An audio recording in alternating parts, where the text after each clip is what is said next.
मैं किशोर भारतीय मझौलिया विधानसभा से अभी खड़ा हो रहा हूँ और मेरा खड़ा होने का मतलब है कि जितने भी करप्शन है चंपारण में उसको ख़त्म करना। कोई भी चीज़ के लिए, जैसे सरकारी ऑफिस में लोग पैसा मांगते हैं, ये बहुत गलत बात है।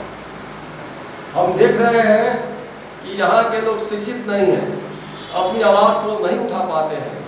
तो यहाँ पर देख रहे हैं चंपारण में गांव के लोगों में शिक्षा की कमी है। वो अपनी ऑफिस में कैसे पत्र लिखे, अपनी मांगों को कैसे उठाएं, तो ये उनको नहीं आता है। अगर सरकार से इसी तरह की प्रॉब्लम है तो बाय लेटर आप लोग सरकार को लिख सकते हैं और उससे मदद ले सकते हैं। जैसे किसी व्यक्ति को अगर दिक्कत है, कोई प्रताड़ित कर रहा है, तो थाना में कैसे एप्लीकेशन लिखेंगे ये भी नहीं मालूम है। तो यहाँ पर अभी शिक्षा का कमी है, लोग अपनी आवाज़ को नहीं उठा पा रहे हैं। अभी मैंने कल रमना में गया, रमना में लोग बहुत ही गंदा कूड़ा कचरा फेंक दिए हैं, वह नाली का निकास नहीं है, सारा पानी रमना में भर जाता है, जिससे बच्चों को खेलने कूदने में बहुत ही असुविधा हो रही है। हम देख रहे हैं कि MJK कॉलेज बेतिया में जब चलता था तो प्रोफेसर कुछ समय के लिए आते थे और चले जाते थे, बच्चा उसमें था ही नहीं और प्रोफेसर लोगों को 1.5 लाख रुपया मिल जाता है। जैसे शिक्षकगण जो नियोजित शिक्षक है उनको वेतनमान मिलना चाहिए और उनको पेंशन भी मिलना चाहिए। ये टीचर लोग बेतिया से जाकर गांव में दूर दूर तक जाकर पढ़ाने का काम कर रहे हैं, ये बहुत ही सराहनीय है। और देख रहे हैं कि जो नाला बन रहा है, नाला जो बन रहा है वो नाला जो उस पर बना के और रोड को तोड़ दे रहे हैं।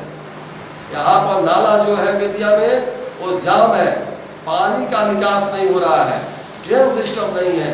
कहने का मतलब है पूरी तरह से यहाँ बेतिया में दाल में काला है और गांव में भी, चंपारण के गांव में भी दाल में काला है। तो ये सारे चीज़ें जब सरकार लोगों के लिए सहायता के लिए आगे नहीं आएगी तो ऐसी सरकार से हम लोग क्या अपेक्षा कर सकते हैं। अभी देख रहे हैं कि जितने मजदूर भाई हैं जो 1000 किलोमीटर चलने के लिए मजबूर थे और वो चलते चलते गिर के मर गए। बहुत सारी चीज़ों में अभी देखा गया है। कोरोना के लिए, कोरोना में जो काम किए हैं, जो सरकारी स्तर पर काम नहीं हुआ है, प्राइवेट स्तर में लोगों ने काम किया है। तो कहने का मतलब जनता सरकार को चुनती है और सरकार जनता को मदद नहीं करती है। तो कहने का मतलब ये है कि सरकार को मदद करना चाहिए। आप लोग ऐसी सरकार चुने जो जनता के लिए मदद करे और जनता के लिए आगे आए। अभी देख रहे हैं कि वहाँ पर बसवड़िया में बहुत ही गंदा है, जगह जगह पर।